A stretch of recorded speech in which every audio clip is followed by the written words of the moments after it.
Study IQ IAS, अब तैयारी हुई अफोर्डेबल।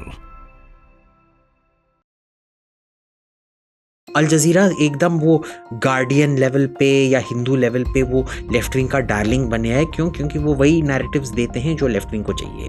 व्हाट स्टॉप्स यू कि अल जजीरा का आप इधर से बैन कर दो? आप एक क्रिमिनल ऑफेंस बना दो, अल जजीरा में अपीयर होना, अल जजीरा में कोर्ट होना, अल जजीरा के लिए लिखना। Let's talk about Saudi Arabia. Saudi Arabia under MBS Mohammed bin Salman now एक प्रो चाइना टिल्ट आ चुका है यहाँ पे। हम अभी तक, जब अमेरिका ने हमारे खिलाफ 1971 में एयरक्राफ्ट कैरियर भेजा था, अभी तक हम तब से हम उसे पकड़े हुए कि भाई क्यों किया? Still don't really trust you. हाँ, अमेरिका को ट्रस्ट नहीं कर सकते है ना? हाँ. So in this light, how is it that Iran has been able to fund so many proxies from Houthis, Hezbollah to Hamas? They have enriched it. Yes. The problem is enrichment के बाद technology भी चाहिए to stably blast it. But I think Russia-Ukraine crisis has made Russia इतना dependent हो गया China पे कि जो चाइना पाकिस्तान के थ्रू नहीं कर पाया था, वो रूस को अपना प्रॉक्सी बना के ईरान को। हेलो एंड नमस्ते, मेरा नाम है डॉक्टर दीपानिता और आपका स्वागत है स्टडी IQ के एजुकेशनल प्लेटफॉर्म पे। आज हम सेकंड पॉडकास्ट कर रहे हैं जियोपॉलिटिकल डायलॉग्स का, जिसमें फिर से Abhijit Iyer Mitra, one of the leading geopolitical analyst of India and a senior researcher of IPCS, joins us. आज का जो पॉडकास्ट होगा वो इंडिया एंड वेस्ट एशिया पे होगा। चलिए पॉडकास्ट को स्टार्ट करते हैं। Now first question, middle east और west Asia, what would you prefer? I'm a traditionalist. I prefer Middle East. But look, if you want to do politically correct, तो West Asia भी बोल सकते हैं। ठीक है, तो for all those who don't know the difference, Middle East is something that the US and the UN use, is it? And West Asia is what government of India uses it. For UPSC exam, West Asia is the way ahead. So इतना war, इतना crisis, why do you think कि इस reason में इतना turmoil रहता है? देखिए, इस रीजन में अगर आप इजराइल को भी निकाल दें तब भी बहुत टर्मोइल ही रहेगा। क्योंकि उधर के जो बॉर्डर्स आप देख लीजिए, वो सब के सब बॉर्डर्स, ऑलमोस्ट 90% बॉर्डर्स इसमें स्ट्रेट लाइंस हैं। आपने कभी भी जिंदगी में एक स्ट्रेट नदी को स्ट्रेट लाइन में जाते हुए देखा है? पहाड़ को स्ट्रेट लाइन में जाते हुए देखा है? Straight lines don't exist in nature. ठीक है, जब आप स्ट्रेट लाइन बॉर्डर्स बनाएंगे, इजराइल का स्ट्रेट लाइन बॉर्डर है, जॉर्डन का स्ट्रेट लाइन बॉर्डर है, सीरिया का स्ट्रेट लाइन बॉर्डर है, इराक का स्ट्रेट लाइन बॉर्डर है, सऊदी अरेबिया का स्ट्रेट लाइन बॉर्डर है, यमन का स्ट्रेट लाइन बॉर्डर है, ओमान का स्ट्रेट लाइन बॉर्डर है, UAE का स्ट्रेट लाइन बॉर्डर है। ये सब आर्टिफिशियल बॉर्डर्स हैं। मिस्र का स्ट्रेट लाइन बॉर्डर है, गाजा का स्ट्रेट लाइन बॉर्डर है। ये एथनिसिटी को नहीं देखता है, ज्योग्राफी को नहीं देखता है, टोपोग्राफी को नहीं देखता है। और जब ऐसे बॉर्डर्स आप ड्रॉ करोगे, it is literally like putting बहू इंटू अ सास के घर पे या सास को बहू के घर पे। वो जो एकता कपूर वाले सीरियल्स होते हैं ना, आपने डिसाइड कर लिया है कि आप एकता कपूर वाले सीरियल बनाने वाले हो। So you are blaming colonialism then? तो ये क्योंकि स्ट्रेट लाइंस तो colonialism. It is not just that, it is not just that, it makes it a lot worse. पर ये बहुत पहले से ही तनावशाली जगह रह चुका है। आप कॉलोनियलिज्म के पहले भी देख लीजिए। प्रॉब्लम क्या है? It is not just the borders alone, it is also the political ideologies. इसमें देख लीजिए, कई सारे सुन्नी रिपब्लिक्स हैं, कई सारे शिया रिपब्लिक्स हैं। एक बड़ा शिया रिपब्लिक है, एक सुन्नी मेजॉरिटी स्टेट है जिसपे शिया कब्जा है, एक शिया मेजॉरिटी स्टेट है जिसपे सुन्नी कब्जा था और अब शिया कब्जा है, एक किंगडम है जिसपे ओवरवेलमिंग मेजॉरिटी शिया है पर उसके राजा वहाबी हैं, और एक स्टेट है जो ओवरवेलमिंगली सुन्नी है पर उसका तेल सब शिया रीजन में है। अगर आप ऐसे बांटोगे रिसोर्सेज को, वो भी तनाव बन जाता है। आइडियोलॉजीज हैं, जो रिपब्लिकन्स हैं वो मोनर्कीज को हेट करते हैं, जो मोनर्कीज हैं वो रिपब्लिकन्स को हेट करते हैं। ये सब आप ओवरले करोगे ना, monarchy republican, Shia Sunni, geography straight lines, rivers mountains, उसमें भी जो डिविजन्स हैं, Alawite, this that, all of that, it is a seismic zone waiting for earthquakes to happen. And what role do you think the external influence has or the interference has in this whole crisis? देखिए, external influence हम मानते हैं ज़्यादा है क्योंकि अब का जो स्थिति है उसमें काफ़ी सारा एक्सटर्नल इन्फ्लुएंस आता है, पर ये पहले से भी बहुत तनावशाली रहा है।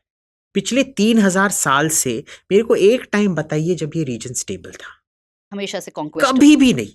जो भी 3000 साल में आप एक बार मेरे को दिखा दीजिए जहां यहाँ जंग नहीं हुआ था, जहां पूरे पॉपुलेशंस को मारा नहीं गया था, जब पूरे राजाओं को बिहेड नहीं किया गया था, पॉपुलेशन को बिहेड नहीं किया गया था। That is the question then. आपने कहा कि बॉर्डर्स का प्रॉब्लम है, आपने कहा कि आइडियोलॉजिकल प्रॉब्लम है, आपने कहा एक्सटर्नल इन्फ्लुएंस मॉडर्न डे पे है, बट हिस्ट्री में अगर जाते हैं तो वहां पे भी ये जो इशू है that you know continuous conquest हुए हैं, continuous torture has been done by various empires, ये क्यों है? Is it because of the importance of the land, religion, क्योंकि 3 अब्राहमिक रिलीजन है वहां पे, या इज इट बिकॉज कि उस समय पे तब तक तो ऑयल नहीं था, but what was it that every culture was being pulled into this region? तो देखिए, this has a lot to do with resource competition, क्योंकि आप देखेंगे कि वो पूरा रीजन जो है डेजर्ट रीजन है और इसमें बस 2 ग्रीन एरियाज हैं। One is the Nile region which is, अगर आपने कभी भी मिस्र के ऊपर अगर एक फ्लाइट लिया है, आप देखेंगे कि सडनली वो जो लाल डेजर्ट है उसके बीच में 2 आपको हरे स्ट्रिप्स मिलेंगे और एक ब्लू स्ट्रिप मिलेगा। ब्लू स्ट्रिप नाइल रिवर है और उसके हर 5-5-6 किलोमीटर साइड में 2-2 हरे स्ट्रिप्स मिलेंगे जो एग्रीकल्चरल बेल्ट है।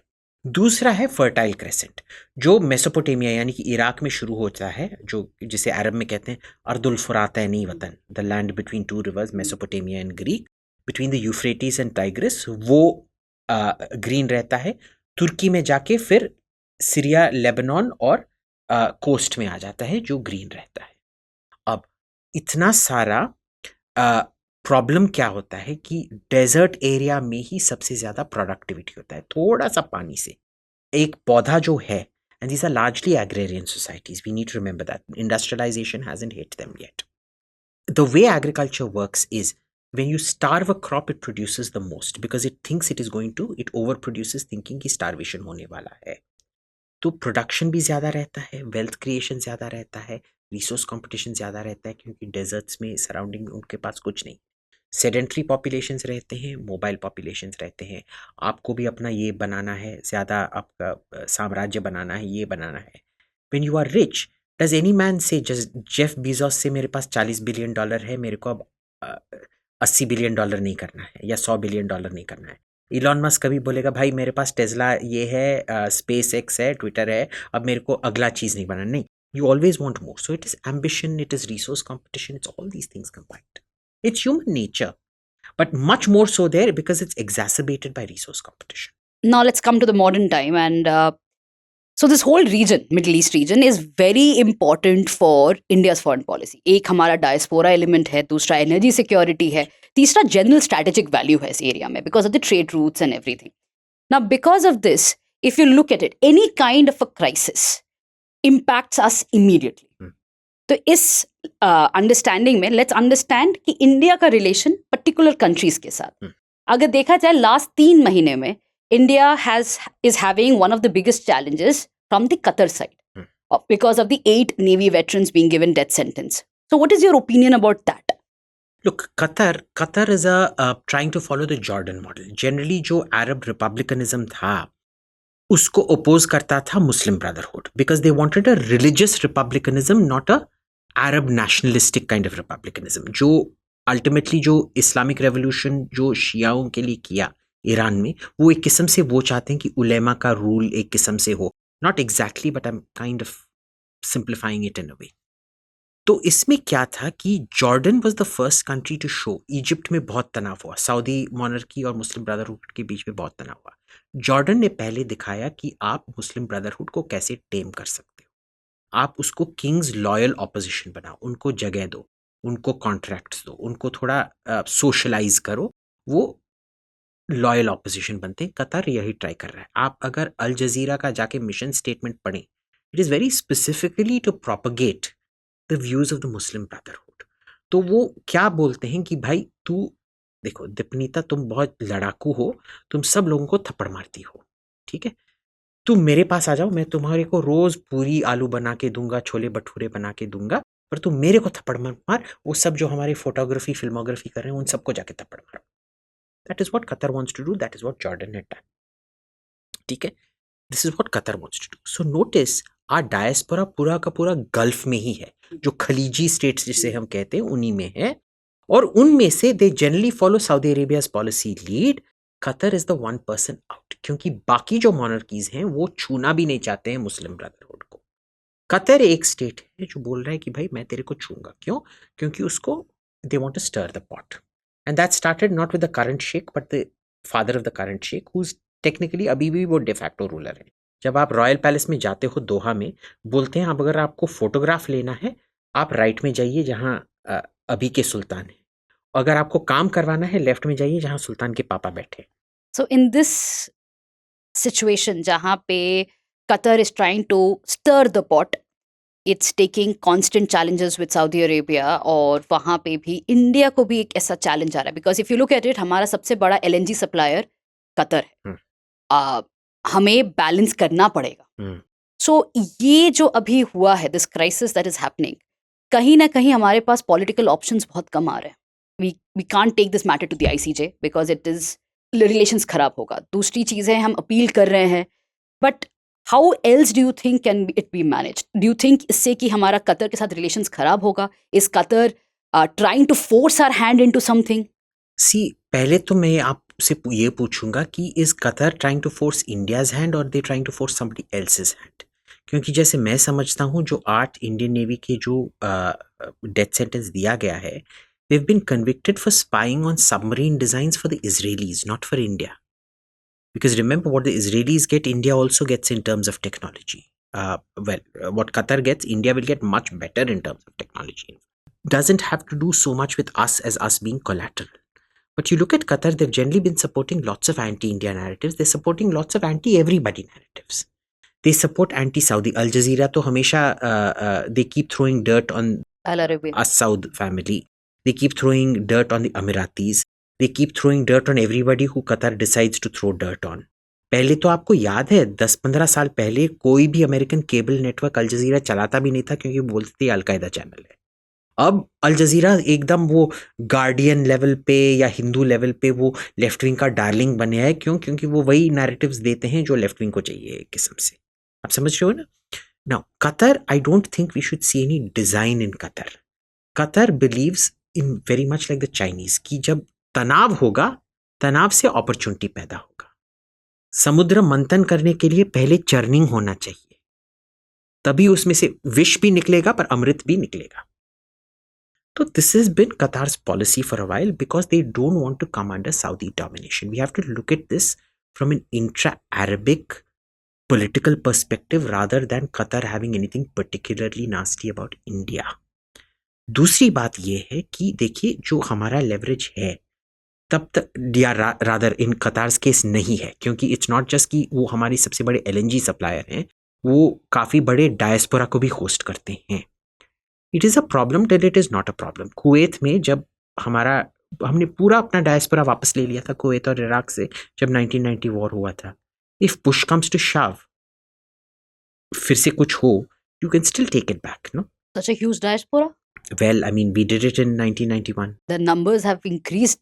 They have, but if you do it once, you can do it again. Be a huge crisis. When evacuation itself will be a huge crisis. It will be a huge crisis. You will lose a lot economically. The question is, do you think the rest of the world will sit by and tolerate a full ethnic cleansing like that? That's true. I think a lot of what we do, हमने कभी भी अपने diaspora को ठीक से weaponise नहीं किया है। आई थिंक टाइम इंक्रीजिंगली बढ़ रहा है जब हमको भी अपने डायस्पोरा को कम से कम कतर में वेपनाइज करने का टाइम आ गया है। पर देखिए इसमें बहुत सारे अलग अलग चीज़ें भी हैं। You don't have to immediately jump to diaspora weaponization. आप व्हाट स्टॉप्स यू कि अल जजीरा का आप इधर से बैन कर दो। आप एक क्रिमिनल ऑफेंस बना दो अल जजीरा में अपीयर होना, अल जजीरा में कोर्ट होना, अल जजीरा के लिए लिखना। आप एक क्रिमिनल ऑफेंस बना दो कतर एयरवेज में फ्लाई करना। कतर एयरवेज हमारे लिए क्या इंपॉर्टेंट है? कतर कोई इंपॉर्टेंट एयर रूट है क्या? कतर एयरवेज का सब ये खत्म कर दो। अगर देखिए जो नूपुर शर्मा जी के साथ हुआ था, क्योंकि उनको तभी ट्रक के नीचे फेंका गया था जब वेंकैया नायडू के लिए वो कतर रॉयल फैमिली ने डिनर होस्ट करने के से मना कर दिया था। आप उनको इधर होस्ट करने के लिए मना कर दो।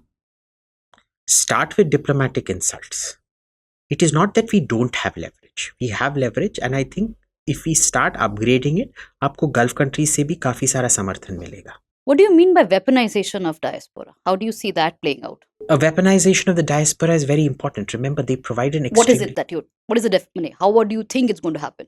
देखिए, जो हमारा जो आर्थिक कोलैप्स तो नहीं, पर आर्थिक जो धक्का पड़ेगा हमको, if the diaspora gets kicked out, who exactly in that money bracket can replace them in Qatar? Construction job तो ठीक है, पाकिस्तानी बांग्लादेशी कर देंगे, but जो skilled jobs हैं, because the diaspora there is the richest of the diasporas.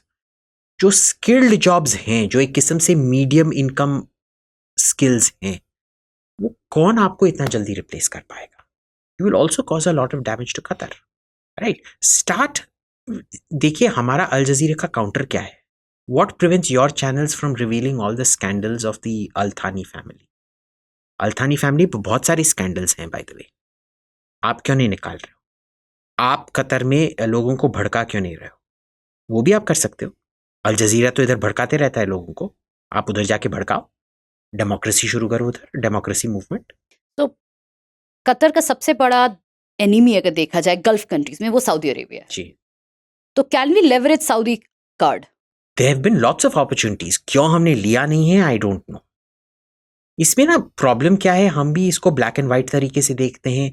जब gulf में होता है, बिकॉज ऑफ द डायस्पोरा, जब भी हमारा डायस्पोरा का ये होता है, हमको प्रोटेक्ट करना चाहिए. True, you have to protect, but what happens when the general harm caused is greater than the benefits derived? I don't think we've even gotten to the stage कि कतर हमको उतना हार्म कर रहा है. Is the life of 8 people worth the life of the rest of your diaspora or the livelihoods of the rest of your diaspora? Coming to media narratives, and I'm shifting the country of focus now. Let's talk about Saudi Arabia. Saudi Arabia under MBS, Mohammed bin Salman. Now, एक pro-China tilt आ चुका है यहाँ पे, especially after their approachment with Iran. And the kind of investment it is doing in the non-oil economy, Vision 2030 के under पे. How पहले था हम पाकिस्तान के साथ we were trying to balance, don't take the Pakistan tilt, take India tilt. अभी हम China वाला गेम खेल रहे हैं. How do you think that game is going to fare out now? देखिए, I'm not seeing a pro-China tilt at all. MBS बहुत समझदार बंदा है. He knows how to micro balance. थोड़ी देर के लिए इस्तेमाल कर दो, फिर फेंको. कतर को उसने आइसोलेट करने की कोशिश की. When he saw it wasn't yielding results, he made up with Qatar. Iran को आइसोलेट करने की कोशिश की, ईरान के साथ भी मेड अप हो गया. ठीक है. चाइना को फिर से वो हॉट कोल्ड ट्रीटमेंट मिलेगा. पनिश भी करो, एंगेज भी करो, जब काम खत्म हो जाए निकालो उनको इधर से. पहले भी they were giving the Chinese a lot of contracts in the hope that China would favor them over Iran. जब वो नहीं हुआ, they stopped all the Chinese contracts. फिर से ये करेंगे, चाइनीज पैसा ले आओ, तुम बिल्ड टू ऑपरेट बेसिस पे करो, जब तुम हमको पिस ऑफ करोगे हम आपका ये कॉन्ट्रैक्ट खत्म कर देंगे, आपका बिल्ड टू ऑपरेट गया भाड़ में. So then based on this, तब तो सऊदी ईरान अप्रोचमेंट का कोई फ्यूचर है नहीं. कुछ नहीं है. देखिए, जब तक ईरान एक डुअलिटी मेंटेन करता है, keeps the nuclear option open, ये रख लीजिए, वेदर इट गोज न्यूक्लियर और not, as long as it keeps the nuclear option open, असली राप्रोचमेंट सऊदी और ईरान के बीच में होने वाला नहीं है. आप देख लीजिए इसका अपॉर्चुनिटी कॉस्टिंग क्या है. ठीक है. वो पीस होने के लिए 3-4 चीजें बहुत इंपॉर्टेंट है. एक, you have to accept a Shia dominance of Lebanon. आपको एक्सेप्ट करना होगा कि सुन्नी मेजॉरिटी सीरिया में भी शिया डोमिनेंस होगा. आपको एक्सेप्ट करना पड़ेगा, Saudi Arabia that is to say accept करना पड़ेगा कि शिया मेजॉरिटी इराक में भी शिया डोमिनेशन होगा. आपको एक हुदी मेजॉरिटी एक्सेप्ट करना पड़ेगा यमन में. ठीक है. और Houthi dominance. Look at this from the Iranian point of view. आपको फिर ईरान के तरफ से अगर आप देखें, you have to accept a Sunni government in Yemen. आपको सीरिया जो शिया कंट्रोल में है वो देना पड़ेगा. लेबनान जो एक्चुअल शिया मेजॉरिटी, मैसिव शिया मेजॉरिटी है शायद, उसको आपको वापस देना पड़ेगा. Iraq, you will have to make concessions. The amount of concessions required are too great. इसमें it is not कि भाई तू अपना एक छोटा उंगली काट दे, मैं एक छोटा उंगली काटता हूँ, जाओ. ये मेरा दिल निकाल के हार्ट निकालो और या तुम्हारा हार्ट ये करो. So why do you think they came together? Temporary. And अगर आप देखेंगे जो अरब कोल्ड वॉर है, आप गूगल करके देख लीजिए अरब कोल्ड वॉर, इसमें इतना माइक्रो बैलेंसिंग होता है यार. 2 साल के लिए दोस्त बनते हैं, फिर 2 साल के बाद एक दूसरे को जानवर से भी बुरा बर्ताव करते हैं एक दूसरे के साथ. जो अरब पॉलिटिक्स है, जो मिडल ईस्टर्न पॉलिटिक्स जो है, because it's not just Arab, it's Iran, it's Egypt, all these countries, जो इधर जो माइक्रो बैलेंसिंग होता है ये माइंड बॉगलिंग है. वो जो ट्विस्ट्स एंड टर्न्स होता है ना 2-3 साल में होता है. हम अभी तक, जब अमेरिका ने हमारे खिलाफ 1971 में एयरक्राफ्ट कैरियर भेजा था, अभी तक हम तब से हम उसे पकड़े हुए हैं कि भाई क्यों किया, still don't really trust you. हाँ, अमेरिका को ट्रस्ट नहीं कर सकते है ना? हाँ. पर यहाँ पे अलग होता है. यहाँ पे कंप्लीटली डिफरेंट. बेस्ट फ्रेंड्स हैं, उसके बाद बेस्ट एनिमीज भी हो जाते हैं बस.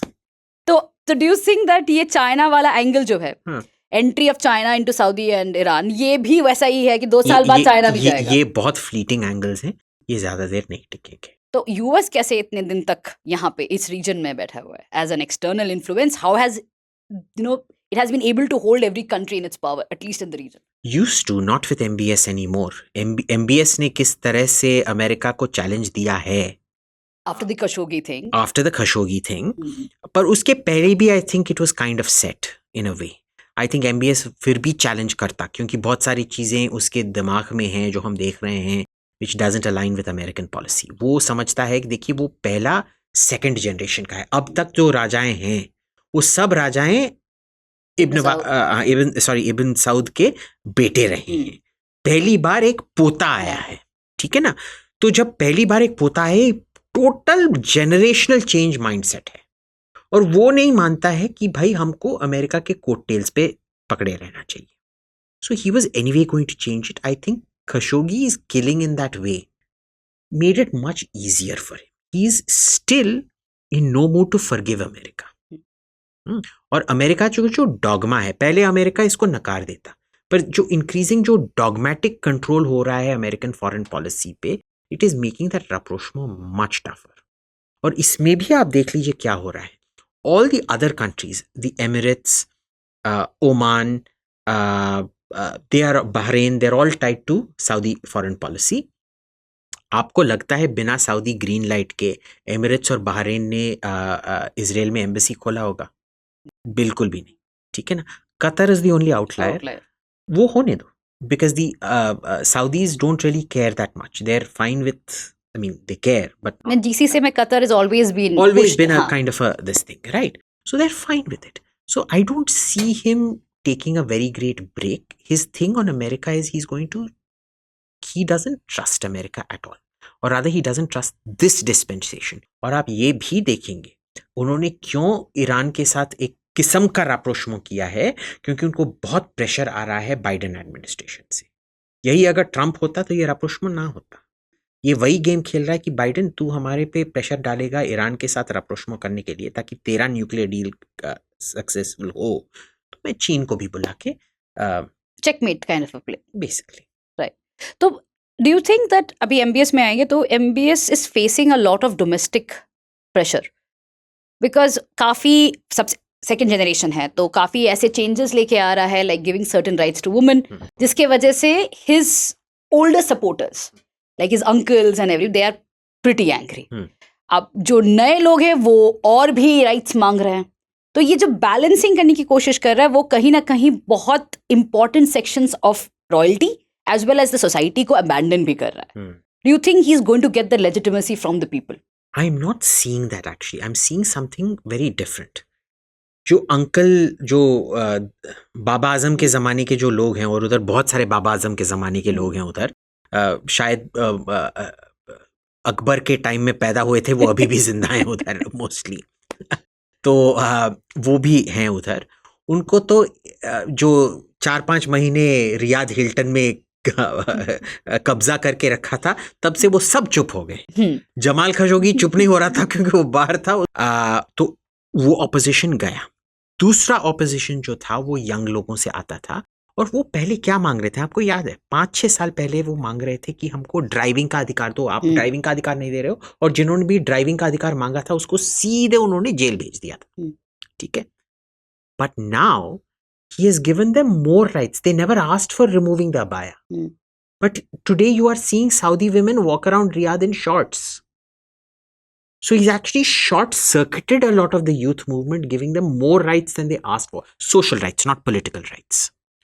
Political rights, सभी को पता है सऊदी अरेबिया में कि आपको हक नहीं मिलने वाला है. And I'm not seeing calls for political rights. जो political rights मांग रहे हैं, वो सऊदी अरेबिया का ट्रेडिशनलिस्ट एक अप्रोच रहा है कि अगर आप पॉलिटिकल राइट्स मांगोगे, इंटरनल सऊदी प्रेस में वो आपको सेक्युलरिस्ट बुलाएंगे, एक्सटर्नल प्रेस में वो आपको मुस्लिम एक्सट्रीमिस्ट बुलाएंगे. They use a completely different thing. ठीक है. अब क्या हो रहा है, internally also they are saying that you are an extremist.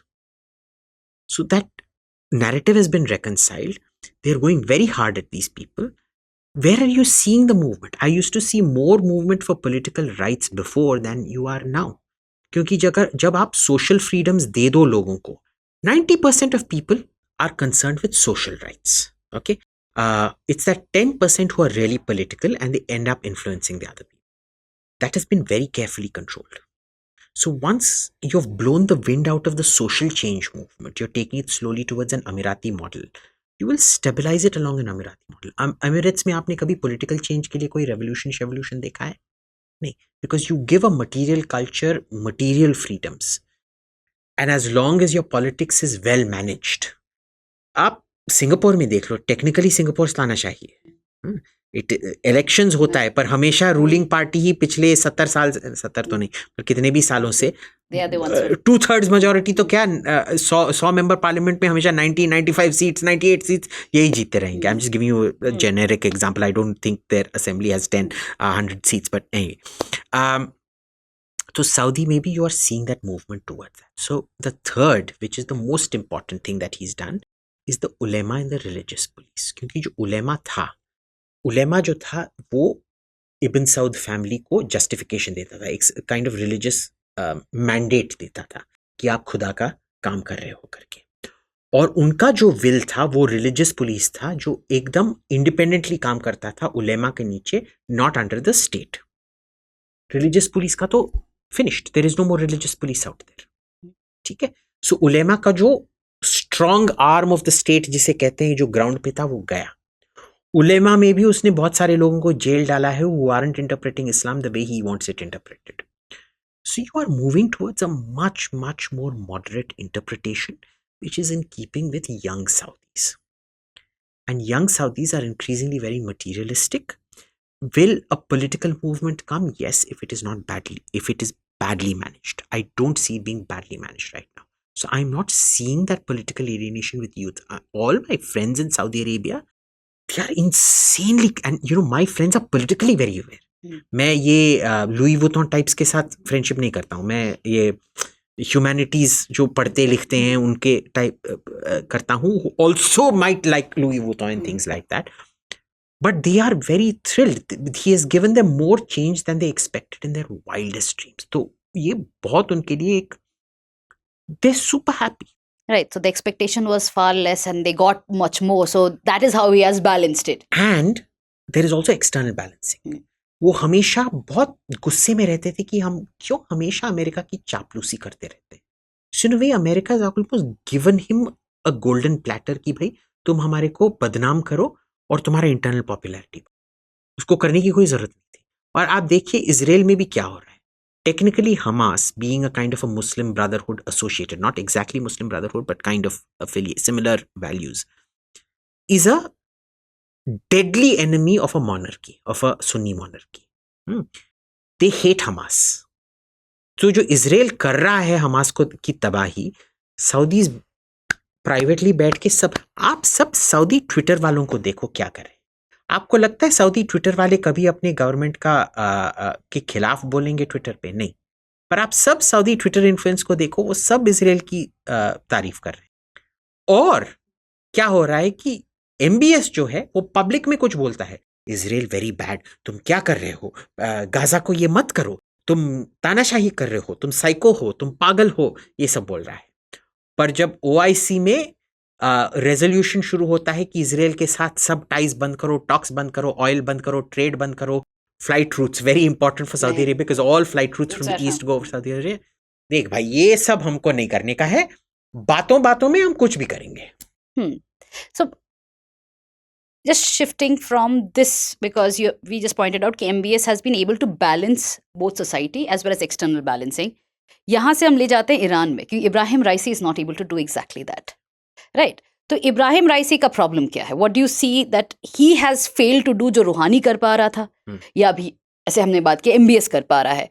What has Raisi not been able to do? तो this is something very fundamental. उधर क्या होता था, देखिए, कोई ये लोग बोलते हैं ना कि रूहानी रिफॉर्मिस्ट था या उसके पहले खातमी रिफॉर्मिस्ट था, वेरेज अहमदीनेजाद बहुत कट्टरपंथी खामेनेई का चेला था, एटसेट्रा एटसेट्रा। ठीक है, क्या हुआ है, जो पिछले प्रोटेस्ट हुए थे लगभग 5-6 साल पहले, वो पहली बार सोशल कंसेंसस टूट गया, क्योंकि the impact of the sanctions was such कि पहले क्या होता था कि लोग मानते थे कि भाई हाँ, ये थोड़ा सा रिफॉर्मिस्ट है, इसने बस 1000 लोगों को फांसी दिया है, और ये कट्टरपंथी है क्योंकि इसने 1200 लोगों को फांसी दिया है, ये बेहतर है, वो गंदा है। ठीक है, they are no longer willing to accept that, so the social consensus has broken down. और राइसी जो है, ये this is when they should have been given a more reformist president. उधर का तो सब रिग्ड है, आपको पता है कि उधर का इलेक्शन कैसे रिग्ड हो। वहाँ पे इलेक्शन नहीं, सिलेक्शन होता है। सिलेक्शन होता है। खामेनेई डिसाइड करता है कि भाई इस बार एक कोट अनकोट लिबरल आएगा जिसने बस 1000 लोगों को मारा है, और अगली बार एक कट्टरपंथी आएगा जिसने 1200 लोगों को मारा, या 1001 बंदे को मारा। वहाँ पे इलेक्शंस के रिजल्ट्स भी बहुत फनी आते हैं, बहुत फनी आते हैं। तो यही होते रहता है, and he made the wrong choice because he is growing very old. The social consensus is broken down, क्योंकि जो सैंक्शंस का जो इफेक्ट है वो हर ईरानियन पे दिखाई जा रहा है। और देखिए, Iran is a de industrialising society. 1979 में जब इस्लामिक रेवोल्यूशन हुआ, उनका per capita income south Korea से ज्यादा था, ताइवान से ज्यादा था। वो ताइवान और साउथ कोरिया से ज्यादा इंडस्ट्रियलाइज थे। They could have become the first fully industrialized Middle Eastern state. They did not. The revolution aborted the industrialization of Iran. So it is a society that is deindustrializing. All the chickens are coming home to roost. So in this light, how is it that Iran has been able to fund so many proxies, from Houthis to Hezbollah to Hamas? And this is one of the main problems out there, कि जो कम पैसा आप ला रहे हो, आप अपने लोगों को खिलाने में नहीं लगा रहे हो, आप दूसरे लोगों को खिलाने में लगे हो। क्योंकि रीजनल डिसबैलेंस में वो पावर ईरान के पास आएगा। पर जो ईरान के पास, देखिए, ईरान के पास कन्वेंशनल पावर उतना नहीं है, ये एक किस्म से सब कन्वेंशनल पावर है। आप देखेंगे proxies are what we call subconventional, जो सब एसिमेट्रिक वॉरफेयर सब कन्वेंशनल है।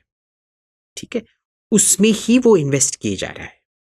It is technically, if you look at it, वो एक मिलिटरली स्मार्ट स्ट्रेटजी है।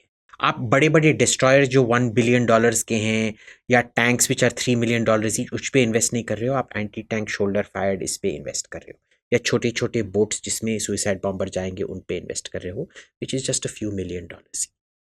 So they're investing as they see it in their defense very smartly. The problem is the local population still see it as a diversion of funds to other things. Problem क्या है, इन्होंने leftist से बहुत अच्छा सीखा है और full institutional control किया है इस्लामिक रेवोल्यूशन का। तो जब देखिए, इसी वजह से अगर आप देखेंगे 2 फैसिस्ट डिक्टेटरशिप्स को देख लीजिए वर्ल्ड वॉर 2 के time, Italy and Germany. Italy में मिडल ऑफ द वॉर में राजा ने मुसोलिनी को डिसमिस करके उसको अरेस्ट करवाया था, और उसको इटालियन पार्टिजान्स ने ही शूट किया था, और इटली ने अपना दल बदला था। From axis it became an allied power. ठीक है ना। जर्मनी में ये नहीं हो पाया। एक बॉम्ब प्लॉट था जिसमें वो जहां वो बर्कटस गार्डन में एक बॉम्ब रखा गया था हिटलर के टेबल के नीचे, और वो बस एक प्लॉट था, क्योंकि नाजियों का इंस्टीट्यूशनल कंट्रोल इतना ज्यादा था, you could not remove the government even if you wanted to. In Italy you could, because that institutional control hadn't been so deep. There were other institutions like the Catholic clergy and the king. Either कोई president नहीं था ना, he was president and prime minister in Germany. So here in Iran they have completely done, इतना institutional control हो गया है, चाहते हुए भी आप उसको निकाल नहीं सकते हो। तो न्यूक्लियर पावर तो बनेंगे, because institutional, I think ultimately ये आप मेरे से ले लीजिए, almost certainly 95% Nuclear power. they will become a nuclear power at some time. And US will not be able to stop it. Once you become a nuclear power, nobody can stop you. But the problem is, जितना मुझे Iran के nuclear के पता है, they have enriched it. Yes. The problem is enrichment के बाद technology भी चाहिए to stably blast it. Correct. Right. वो टेक्नोलॉजी ईरान के पास नहीं है Correct. at this point of At time. this point of time, correct. अब ये टेक्नोलॉजी इधर रशिया या चाइना प्रोवाइड कर सकता है because they have this kind of technology Correct. and they have been able to develop कि इसको और छोटा करके भी blast कर सकते हैं. बिल्कुल. Why would Russia and China do this? What will Iran give to them कि रशिया चाइना ये टेक्नोलॉजी ईरान को दे? देखिए, अभी तक चाइना ने ये जो टेक्नोलॉजी डिफ्यूजन का, जो न्यूक्लियर टेक्नोलॉजी का जो डिफ्यूजन का जो गेम था, वो नॉर्थ कोरिया और पाकिस्तान को डेलीगेट करके रखा था कि आप दोनों करो. फिर AQ खान का नेटवर्क सब क्रम्बल हो गया, तो उससे वो डिफ्यूजन जो apparatus बना था, China does not want to do it directly. Correct. Okay, it will never do it directly except with Pakistan, which has kind of been accepted कि आप करोगे करके. North Korea also they didn't diffuse that technology. I think it's very important to remember that North Korea was actually more developed than China when it developed at the nuclear level and at the missile level when it decided to go down that path in a sense. Problem is Russia. Russia में एक cost है. Russia is very committed to international weapons control and especially nuclear control regimes. But अगर आप Russia को इतना नकारोगे, you push them against a wall. There is something that snaps in Russia which says, you know what, you want nuclear weapons, we'll send over people and help you with it. And you think the Russia-Ukraine crisis will be that? I don't think Russia has reached that point, but I think Russia-Ukraine crisis has made Russia इतना dependent हो गया China पे कि जो China Pakistan के through नहीं कर पाया था, वो रूस को अपना प्रॉक्सी बना के ईरान को न्यूक्लियर बनाएगा. और अगर बना, what do you think would be the impact? You can't get rid of Iran. Balance, Israel already is. Do you think, how do you see the nuclear balancing then happening in the region?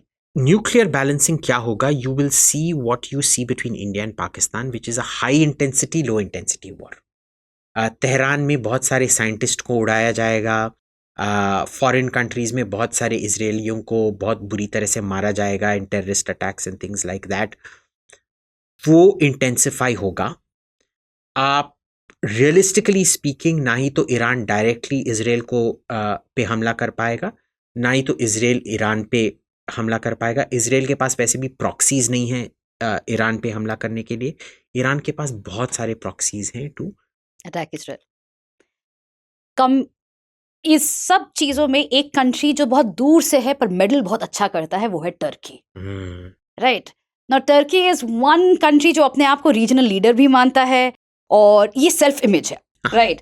And Turkey is one country we really can't trust. No, it's some way we can see कि Iran क्या करना चाहता है, Saudi क्या करना चाहता है, कहीं ना कहीं हमें पता चल जाता है. Right. But Turkey is something जो पाकिस्तान को अपना भाई बोलता है और एक तरफ हमें पार्टनर बोलता है. There is this constant we just can't understand what Turkey wants और what Turkey is actually going to do in the region. Right. How do you see Turkey playing out in this whole crisis that is happening right now? So, Turkey is Turkey's own worst enemy. एक ज़माने में they were candidates for EU membership. Today the EU won't touch them with a barge pole. There were more chances कि 20 साल पहले Turkey could have joined EU. Now तो the discussion isn't even on the table anymore. Number one. Number two, आपने देखा है Turkey को NATO में क्या हुआ है. They have been essentially blacklisted and kicked out of most sensitive programs. जब से उन्होंने रशियन वेपन्स को खरीदना शुरू किया, the Turks have been told they've been kicked out of the F-35 program as well. They're not going to get the F-35. उनको जो access था नेटो के मार्केट में वेपन्स का, वो भी एक किस्म से बंद हो गया है. So they are trying to sell it to everybody else. आपने देखा था थोड़े दिनों के लिए ये जो बैरक्तार ड्रोन है, यूक्रेन में बहुत बड़ा चढ़ा के बोल रहे थे बैरक्तार, और अजरबैजान आर्मीनिया में भी ये हुआ था. अब कोई भी उसका बात नहीं कर रहा है जब the Russians found a counter to the Bayraktar. ठीक है. सो उसका भी मार्केट श्रिंक हो रहा है. पहले जब एर्दोगान आए थे प्रधानमंत्री बन के, उन्होंने इतना they had a zero conflict policy. आपने याद होगा 15-20 साल पहले वो सबका दोस्त बनना चाहते थे, हिंदुस्तान का भी बहुत अच्छा दोस्त बनना चाहते थे. There is nobody that Erdogan hasn't alienated. There is not one person today who is willing to trust Erdogan. So we don't have to worry about Erdogan and Turkey under Erdogan. Erdogan has first of all destroyed Turkey. Let's be clear about that. Erdogan का economic model, पहले तो वो उस बंदे को economics क्या है पता नहीं, ठीक है ना. वो वही किए, एक किस्म से उसने वही किया है अपने देश को बर्बाद करने के लिए जो लिबनान ने किया था और एक किस्म से चीन ने किया है. लिबनान तो बर्बाद हुआ, China because of its sheer size and its control, it's able to control it, which is what? आप कंस्ट्रक्शन और इंफ्रास्ट्रक्चर पे पैसा देते रहो to the point where there is nobody to buy it. You've oversaturated the market. ठीक है. So China, you have empty buildings. वो जो हाई स्पीड रेल नेटवर्क जो हिंदुस्तान में इडियट्स की तरह बोलते रहे, देखो चाइना में, you will never be able to recoup your investment into the high speed rail network. It is a $1 trillion white elephant. Your construction is a $3 trillion white elephant. वो क्या ग्रीन ट्री या evergreen या कुछ ऐसे गिरा था ना, Chinese company green field या कुछ construction company, $1 trillion construction company that collapsed overnight last year or early this year, I forget. वो भी है. लिबनान में यही प्रॉब्लम था. जो रफ़ीक हरीरी का जो फैमिली था, उन्होंने डील किया था कि भाई मेरा कंस्ट्रक्शन मोनोपोली होगा और मैं लेबनान को रिकंस्ट्रक्ट करूंगा, और Lebanon's national debt is the Hariri family's personal fortune. ठीक है. आपने बिल्डिंग बनाए, पर यार बिल्डिंग अच्छे ग्लास के बिल्डिंग बनाते हो, उसके अंदर जाने के लिए भी कोई मार्केट डिमांड और सप्लाई होना पड़ता है ना. बिना डिमांड के आप सप्लाई किए जा रहे हो. इस्तांबुल में भी यही हुआ है. There are buildings which you keep building, but where is the economic activity to go along with it? It is all come crashing down. The manufacturing hasn't kept pace with the growth of infrastructure and things like that. So he has in many ways he has destroyed Turkey's international reputation. जो उसका जो एक स्तंभ था NATO membership, उसको भी उसने damage करके रखा है. रशियंस उसको तब इस्तेमाल करते हैं जब चाहिए, जब नहीं इस्तेमाल करना है फेंक देते हैं. आप मेरे को एक वर्ल्ड लीडर बताइए who has any level of trust in Erdogan. Zero. We have no friends left. Yeah, it's Turkey अभी मंगेतर से 2 महीने का गर्लफ्रेंड बन गया. नहीं, but Turkey is facing a lot of, domestically भी काफ़ी कंजर्वेटिव हो चुका है, इंटरनेशनली भी अभी काफ़ी आइसोलेटेड फील कर रहा है, और इसी वजह से एर्दोगान हर जगह पे is trying to barge in. खुद बोल रहा है कि यार हम हमास और इजराइल के बीच में मीडिएट करेंगे, तो अपने आप को भी इमेज क्रिएट, नरेटिव क्रिएटिंग के पे भी काफ़ी फोकस कर रहा है. चलिए अभी आते हैं इजराइल हमास वॉर पे. तो जब ये म्यूज़िक फेस्ट में, इवेंट में नेगेव डेजर्ट में हुआ था ये हमास का, what failed, why did Iron Dome fail? Because अगर देखा जाए इजराइल में, and I am coming from my personal experience here, I was in Beersheba for a year, and the Iron Domes have एक mental ये था कि हाँ भाई कुछ भी हो जाए प्रोटेक्ट करता है. It's like a guardian standing right there, right. और उसका जो सायरन होता है ना, it gives you that thing कि भाई क्या हो रहा है, वहां से अटैक हो रहा है. It gives you that sense of protection. How is it that Iron Dome failed, and इसका इम्पैक्ट क्या होगा on this idea of guardianship that the sentinels are there to protect us? So इधर 2 किस्म के failure हुए. One is the Iron Dome failure, the second is the border fence failure. Iron Dome का failure हम बहुत दिनों से predict करते आए, क्योंकि जब लास्ट बैराज हुआ था 2021 में, तभी हमने देखा था कि जो एक्यूरेसी था रॉकेट्स के, वो वास्टली इम्प्रूव हो रहे थे. Batteries of Iron Dome were finishing off and rockets were actually falling. वो 100% इंटरसेप्शन, जो उसका जो कॉस्ट डायनामिक्स था वो ये था कि हर 100 रॉकेट में से जो हमास या हिजबुल्ला छोड़ेगा, उसमें से मैक्सिमम 1 रॉकेट ही कोई पॉपुलेटेड एरिया में गिरेगा. बाकी 99 या तो उन पर ही गिरेंगे, नहीं तो फिर कहीं और डेजर्ट में जाके गिरेंगे. पर हमने 2021 में क्या देखा था कि कम से कम 10% rocket were actually landing, maybe not 10%, but a very much higher civilian areas में गिर रहे थे. और 2021 में ही हमने देखा था कि जो आयरन डोम में जो 21 या 17 पता नहीं कितने रॉकेट्स होते हैं एक बैटरी में, वो खत्म हुए जा रहे थे. They were being finished before the next barrage came. So they were not able to intercept. इस बार तो अलग ही, because the accuracy has improved in those 2 years. accuracy और भी improve हुआ है रॉकेट्स का, और हमको पता था कि ये होने वाला है. 2021 ने हमने देख के प्रिडिक्ट किया था कि ऐसे ही होने वाला है ऑन द बेसिस ऑफ 2021. कि 2 साल में इतना एक्यूरेसी इंप्रूव हुआ है हमने सोचा नहीं था, बट हुआ है. It was predicted. And it was sudden. Nobody could. पर इधर जो था वो रॉकेट बैराज डाइवर्जन था ग्राउंड ऑपरेशन के लिए. अब ग्राउंड ऑपरेशन कैसे फेल हुआ? देखिए, ग्राउंड ऑपरेशन में 3 चीजें थी. पहला तो था जो मल्टी लेयर सर्वेलेंस है. पहला तो वॉल था, ठीक है. फिर मल्टी लेयर जो सर्वेलेंस है, motion detector, infrared thermal detector, ground based radar, all looking down at the population. और इसमें यूक्रेन वॉर का बहुत इंपॉर्टेंट है, क्योंकि यूक्रेन वॉर में ही जो कमर्शियल ड्रोन्स है ना, जो हमारे फोटोग्राफर सब यूज करते हैं, DJI, पैरट, ये सब, वो पहले बार इस्तेमाल होना शुरू हुए. दूसरा क्या हुआ, यू रियलाइज कि एक छोटे से मॉर्टर बॉम्ब जिसमें ज्यादातर 2-3 किलो का एक्सप्लोजिव होगा, वो एक टैंक को भी निकाल सकता है. ये सब हमने यूक्रेन से सीखा, और बहुत जल्दी वो टेक्नोलॉजी माइग्रेट हुआ हमास के पास. अब उन्होंने क्या देखा कि आपको अलग अलग किस्म ड्रोन से, कमर्शियल ड्रोन, जो कमर्शियल फोटोग्राफी एंथुजियास्ट ड्रोन्स हैं, उसको आप वेपनाइज कर सकते. नंबर 1, जो सब सेंसर्स थे उनको ऊपर से छोटे छोटे माने क्या, हमारा जो दिवाली का जो एटम बॉम्ब होता है या लक्ष्मी बॉम्ब होता है ना, उससे मे बी थोड़ा बड़ा ऊपर ले जाके, जैसे ये माइक देख रहे हो आप, उसके इस माइक पे अगर आपने एक छोटा सा एटम बॉम्ब लगाया इधर, वो एटम बॉम्ब माने वो न्यूक्लियर बॉम्ब नहीं, वो हमारे दिवाली वाले एटम बॉम्ब लगा के ये किया, ये माइक टूटेगा या नहीं? Obviously. That is all you need because it's sophisticated electronics. There's very little required to ये करो file. Sure, it was slightly more hardened and whatever, पर वायर्स आपने अगर तोड़ दिया, या उसका वाईफाई, हर चीज में कोई वल्नरेबिलिटी होता है ना, उसका वाईफाई तोड़ दिया, कैमरा या माइक काम करेगा पर वो ट्रांसमिट नहीं कर पाएगा लोकेशन को. पहले वो करके वो तोड़ा. दूसरा उन्होंने क्या किया कि भाई इसका रिडंडेंसी था कि रिमोट मशीन गन स्टेशंस पे उन्होंने क्या किया, हेवियर ड्रोन से वो मोटर बॉम्ब जो 2-3 किलो के हैं वो जाके वो मशीन गन स्टेशंस पे लगाया और वो उड़ गए. अब आपका सर्वेलेंस का जो रिडंडेंसी फिजिकल गन फायर था, मशीन गन पोस्ट्स, आपने सर्वेलेंस को उड़ा दिया. उसका रिडंडेंसी था ये मशीन गन पोस्ट, वो रिडंडेंसी आपने उड़ा दिया. और ये सब ग्राउंड फेसिंग थे. ये बहुत बड़ी मिस्टेक थी. They never thought the attack could come from the air because Israel always has air superiority.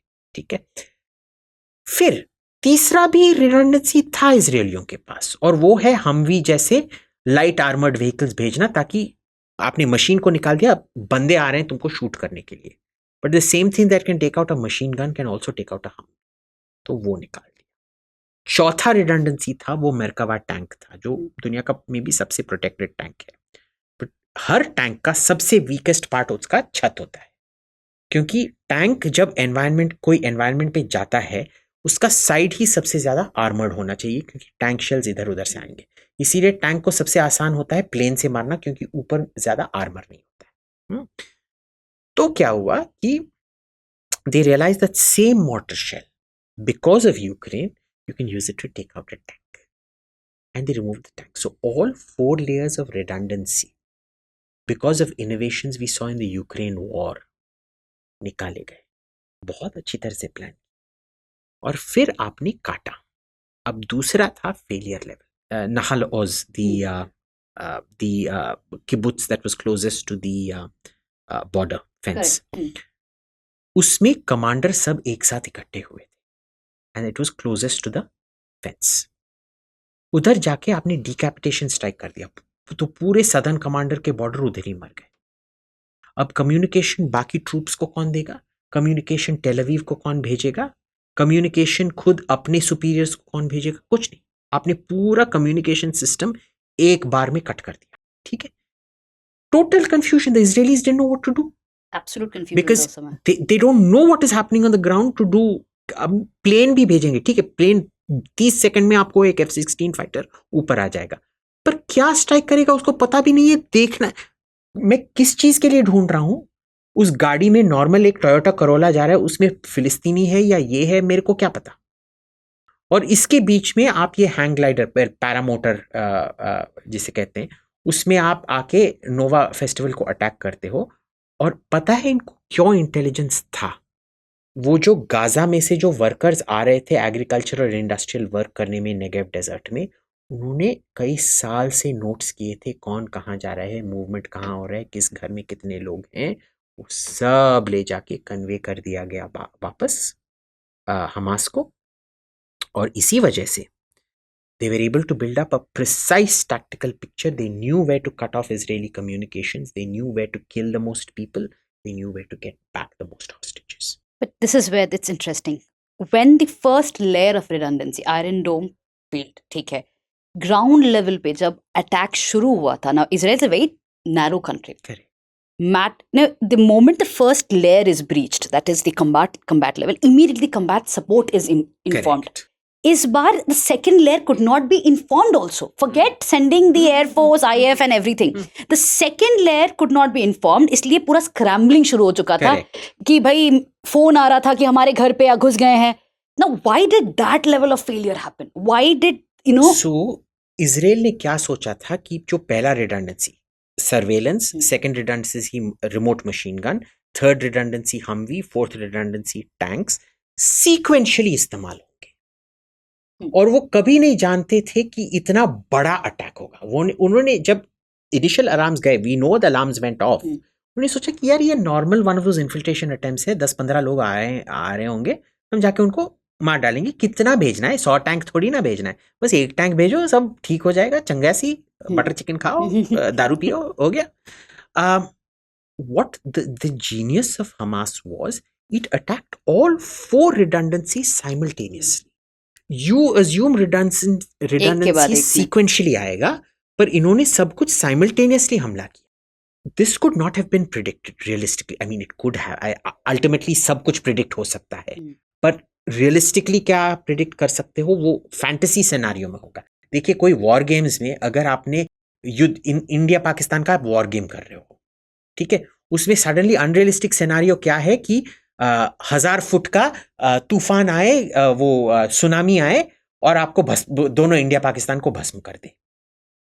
Realistically you will never include this in a war game, but can it happen? Yes, it can happen. They consider it unrealistic, तो they never planned for it. दूसरा, they never planned for leadership decapitation. आपने border का भी अगर redundancy देखा होता, आपके सब लीडर्स अगर नाहलोज या I forget what the thing, I think it was Nahal Oz, जो लीडरशिप डिकैपिटेशन हुआ, टैक्टिकल लीडरशिप, लोकल लीडरशिप का, मिलिट्री लीडरशिप का जो डिकैपिटेशन हुआ, वो प्रिडिक्ट ही नहीं हो सकता। So it was there were certain things that were fundamentally unpredictable. I know what the committee will say. It will say that this should have been predictable, but I don't think realistically it was predictable. The prediction and everything, the point comes to the timing now. Ji. At the time that this attack was planned or was being carried out, Israel में सबसे बड़ा domestic protest भी चल रहा था against the Netanyahu government because of certain political changes, right? Why now? Why this time? Why didn't they wait, or why wasn't it done before? Exactly ये वक्त क्यों चूज किया गया था? क्योंकि हम हर चीज में, because we are all parts of a state, हम सोचते हैं कि टेररिस्ट आगे सोचते हैं, वो 10 गज आगे सोचते हैं। Terrorist frequently don't. क्योंकि देखो, अगर मैं अभी मैंने प्लान बनाया, आप समझ लो मैं एक आतंकवादी हूँ, I am against women joining IAS, so I have decided Dipanita is my दुश्मन, मैं दीपानीतो को पीट के ये करने वाला हूँ। अब मेरे ड्राइवर ने बोला है कि भाई मत करो, हमारी दीदी है, ठीक है, मैं इधर आके देखता हूँ जो हमारे फोटोग्राफर्स हैं ये हट्टे कट्टे हैं, मैं आपको मारना चाह रहा हूँ, ये मेरे को इमीडिएटली पकड़ के सबड्यू करेंगे, और पुलिस स्टेशन बस 200 मीटर दूर है, इमीडिएटली पुलिस आके मेरे को ले जाएगा। क्यों? Because I am communicating with all these people. When you plan a secret mission like this, you siloize, tunnel vision हो जाता है, you can't tell anybody, you can't take inputs. आप पूछ नहीं सकते हो कि इसका किस टाइम पे हम एग्जीक्यूट करेंगे, क्यों एग्जीक्यूट करेंगे। I don't think Hamas planned this out. They planned the tactical operation, but the entire strategy surrounding it would have taken 7-8 months at least to put into place. आप देख लीजिए जो rockets हैं वो एक साथ स्टोर नहीं होती हैं. जो कैनिस्टर होता है और जो वॉरहेड होता है वो लास्ट में फ्यूज होता है. उसको फायरिंग जगह पे ले जाने के लिए बहुत टाइम होता है, क्योंकि अगर इजरायली सर्वेलेंस ने देख लिया कि 100 ट्रक आए हैं और 100 ट्रक इधर से इधर आए हैं, they will immediately find out and bomb the truck. They have lots of informers within Gaza who would have told them, right? They don't do all of that. What they do is 2-4 rocket जो गाड़ी में fit हो सकते थे वही लेके forward firing position में ले आए हैं. सो it has taken a long time to plan, but it's lots of things. I think it had to do with the India IMEC corridor was the last thing. I don't think by the time there is no correlation between the time it was planned and the time that attack. Something happened 6 to 7 months back to plan it. ठीक है ना? और 6 to 7 months पहले क्या हुआ था? Minimum से 3 महीने, मिनिमम 3 महीने, मैक्सिमम से 6 to 7 months. There is literally nothing. This is one of those things. देखिए ओसामा बिन लादेन ने क्या सोचा था जब उन्होंने ट्विन टावर प्लान किया था. उन्होंने क्या कल क्या होने वाला है, परसों क्या होने वाला है सोचा था? नहीं. जब पाकिस्तान ने 26/11 प्लान किया था या कारगिल प्लान किया था, उन्होंने क्या सोचा था? Did they think ये एक विजुअल थिंकिंग है, हम कारगिल करेंगे और पूरा दुनिया हिल जाएगा और कश्मीर हमारा बन जाएगा? नहीं. हम 26/11 करेंगे और हिंदुस्तान पैरालाइज होके हमको कश्मीर दे देगा, हमारे साथ बात करना शुरू करेगा. तो दैट मीन्स जो बाइडेन कह रहा है कि आईमेक के वजह से हुआ था, नहीं, it was going on for a long time and it was just happening. मैंने I make was just maybe coma इसके. बट इसमें मेरे को एक चीज बहुत इंपॉर्टेंट लगता है कि आप जो वेपन्स देखेंगे ये सब इनको ईरान से मिले हैं. दी शोल्डर फायर्ड मिसाइल्स, आरपीजीज तो कोई भी बना ले सकता है, पर जो टारगेटिंग मॉड्यूल्स हैं जिन्होंने इन हमास अनगाइडेड रॉकेट्स को मोर एक्यूरेट बनाया है, जो anti aircraft shoulder fired anti aircraft missiles हैं, ये सब ईरानियन डिजाइंस हैं दैट वी कैन सी. तो ईरान ने, अब हमास जूनियर पार्टनर था, हिजबुल्लाह जो शिया है वो सीनियर पार्टनर था. उन्होंने 2006 में इजराइल को परस्त किया था. Remember, that is the reputation. Why did they give all of this to Hamas? Must have come pretty early on, right? But why? I would suggest they wanted to destroy Hamas. They only want there to be Shia opposition to Israel. Hezbollah number 1, Hamas number 2 नहीं है. Hezbollah is the only one, कोई ये नहीं. तो इसमें सबका, और ये दिखाना चाहते थे कि सुन्नीज aren't capable of standing up to Israel. Only Shia Iran is capable of standing up to Israel through Hezbollah. And Hamas did not realize this. It was like, is that what you're arguing? कि भाई Hezbollah जो game plan खेल रहा है. Now coming to doctrine of proportionality, जो Israel के बोला जा रहा है बार बार. What do you think about doctrine of proportionality? कि भाई हम, the way Israel is attacking Gaza right now. देखिए, proportionality is not with in terms of response कि आपने थप्पड़ मारा और मेरे को हक है आपको थप्पड़ मारने का. Proportionality is आपने मेरे को थप्पड़ मारा, मैंने निर्णय ले लिया कि मैं दीपानीता को जान से मार डालूं. So then it is proportional to your war goals. It is not proportionate in response. So in this light then, what do you think is going to be, I'm going to come back to the same question, future of Gaza? It's going to be under Israeli security control. You're going to see a very brutal new dispensation out there which will not tolerate any form of Hamas sympathy or whatever. It will be indirect Israeli rule. Before it was no Israeli rule. Ab indirect Israeli rule hoga by people who are willing to collaborate with Israel, and because they will not be legitimate in the eyes of the population, they will be extremely nasty and cruel. How do you see Mahmoud Abbas taking this? Mahmoud Abbas, as I understand it, is quite happy in private. About the whole thing that's happening. Do you think he's not happy about his people dying? No, right? The fact that Hamas is going... Hamas is being destroyed, he's very happy about. So then, do you think the two-state solution will come into picture? Now, because earlier kya tha, ki Mahmoud Abbas never visited Gaza.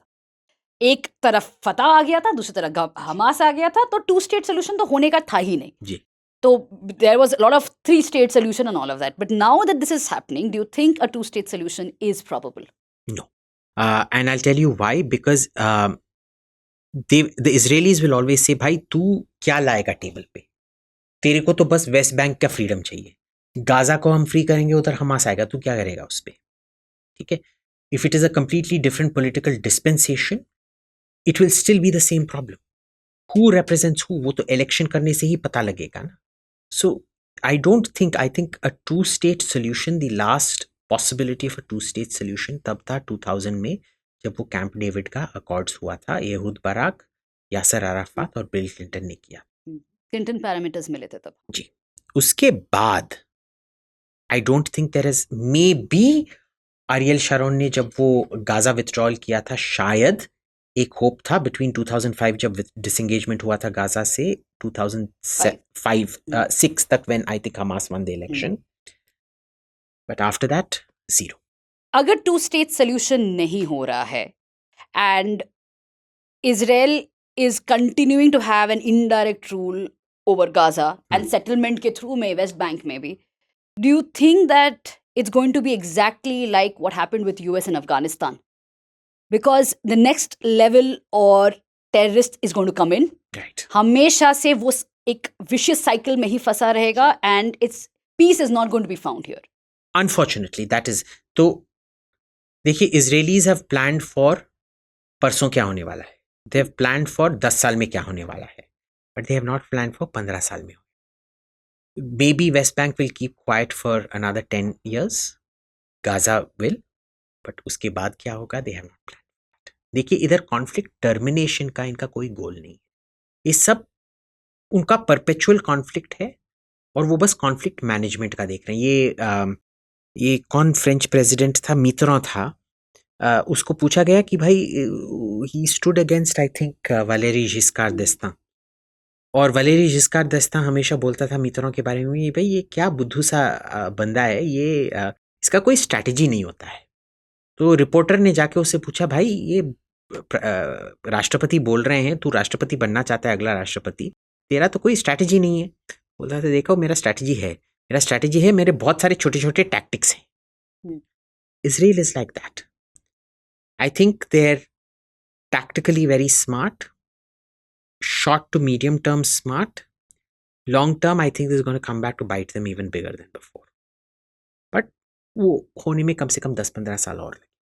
So in this light, how do you think Israel is going to make a plan to push back Hezbollah? सबसे बड़ा दुश्मन आज के दिन Hezbollah है, because technologically they have become huge right now. Asymmetrically. And not only that, पहले क्या था, एक प्रॉक्सी मानते थे ईरान का, right? But with the Syrian war, civil war coming in, being trained and everything, now they are proper एकदम enemy at the gates type खड़े हैं. How do you see Israel balancing that threat?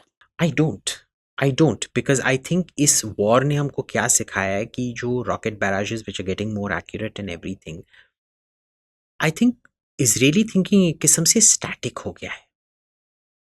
वो future prediction उतने accurately नहीं कर पा रहे.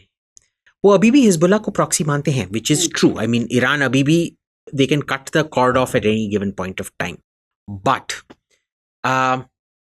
Israel अभी भी यही प्रॉब्लम है, उनका ऑपरेशनल सुप्रेमेसी का जो डॉगमा उनके दिमाग में अटका हुआ है ना, वो निकल रहा नहीं. वो समझते हैं कि जो हुआ था लास्ट टाइम वही होने वाला है, कुछ नया नहीं होने वाला है. Maybe they're right, maybe they're wrong. I don't know. But I see it as a big flaw in Israeli.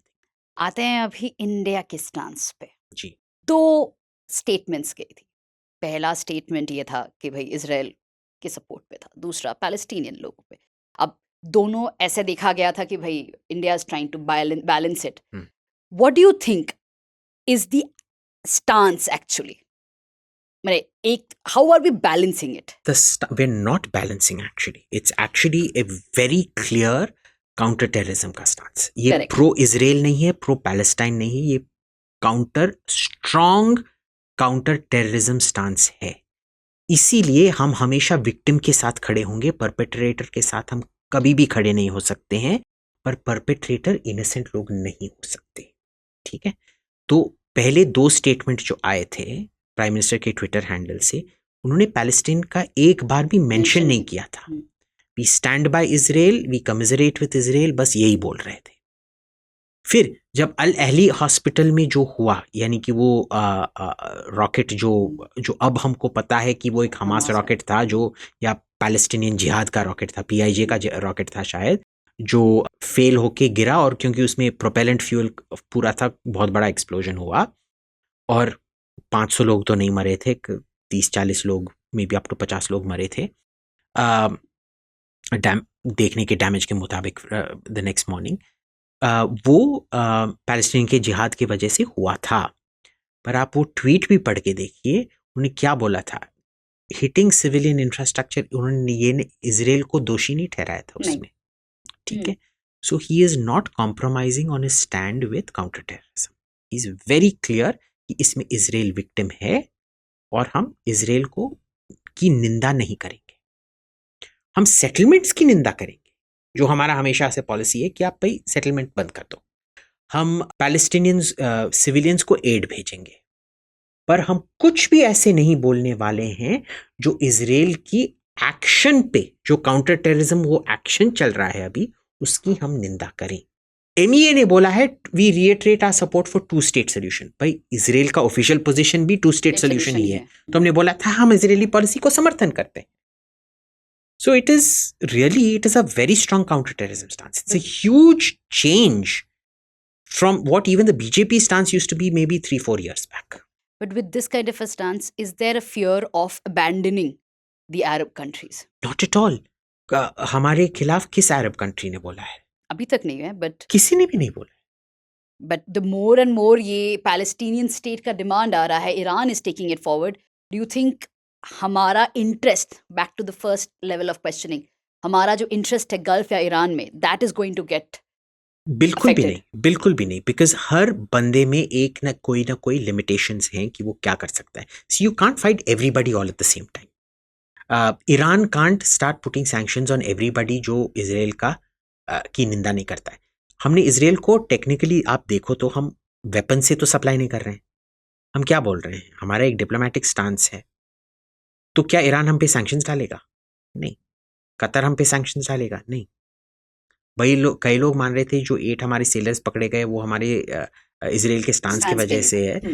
How they got arrested long back and we always knew from day 1 कि ये Israeli espionage के बारे में था। It is less about India, like we discussed, it's less about India. तो इसमें कोई no state is upset with us for our stance. बस पैलेस्टीनियन एम्बेसडर थोड़े जल गए थे, पता नहीं, बोल दिया कि मैं इंडिया से कोई उम्मीद नहीं रखता हूँ। So you think that 1973 war के बाद से ऑयल क्राइसिस आया था, वैसा ऑयल क्राइसिस नहीं आएगा? नहीं। we are able to balance it by supporting Israel out and out.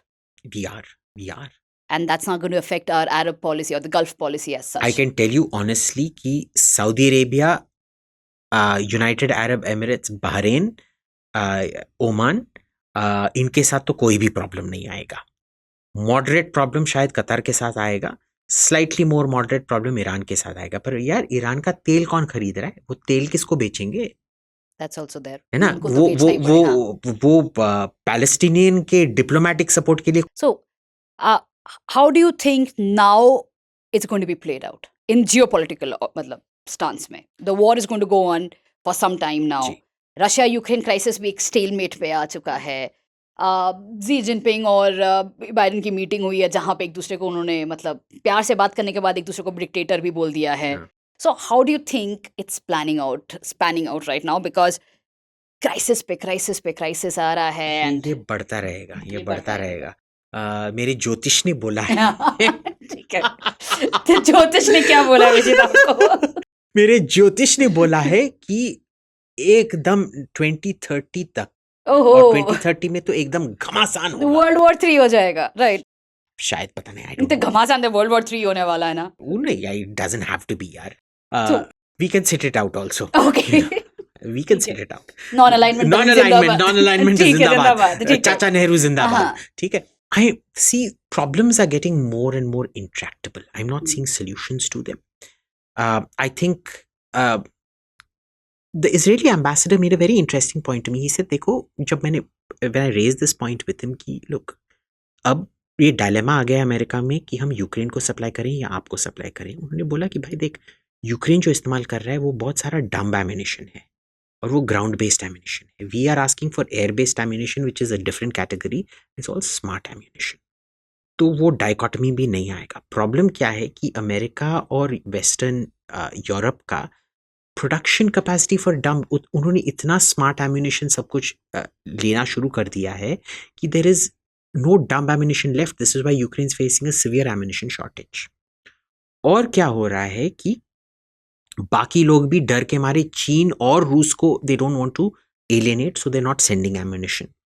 जो कंट्रीज डम्ब एम्यूनेशन प्रोड्यूस करते हैं, तो वो भी नहीं हो रहा है. पैसा, तो मोस्ट इंपॉर्टेंट, आप पैसा किसको भेजोगे? यूक्रेन को भेजोगे या इसराइल को भेजोगे? They are all going to send it to Israel.